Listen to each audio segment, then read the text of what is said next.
Aujourd'hui, je te propose deux alternatives au sucre qui sont du sucre. Ce qui est important de savoir, c'est que le sucre, ça a un indice glycémique élevé, et un indice glycémique élevé, ça va venir favoriser la sécrétion d'insuline. À force de consommer du sucre, vous allez créer de la résistance à l'insuline dans votre sang, et ceci, ça peut amener à du diabète.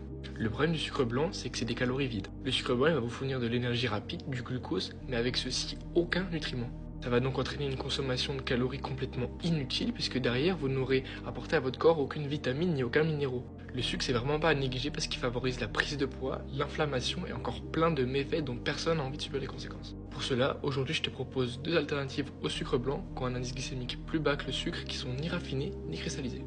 En premier, on a le muscovado. Le muscovado, comme il n'est pas raffiné, il va vous apporter les nutriments essentiels de la canne à sucre, comme le magnésium ou encore le potassium.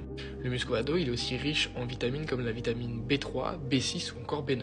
Le muscovado, il a un goût un peu plus prononcé que le sucre normal. Vous pouvez le remplacer dans les gâteaux parce qu'il a un pouvoir sucrant supérieur au sucre blanc. En deuxième, on a le rapadura. Le rapadura, c'est pareil, c'est un sucre non raffiné qui va vous apporter des nutriments tels que le fer ou encore le calcium. Le rapadura, il a un goût un peu moins prononcé que le muscovado, et en général, le muscovado est moins cher que le rapadura. N'oubliez pas, les sucres, ça à consommer avec modération. Ces deux sucres, même s'ils ont plus de nutriments, ça reste du sucre.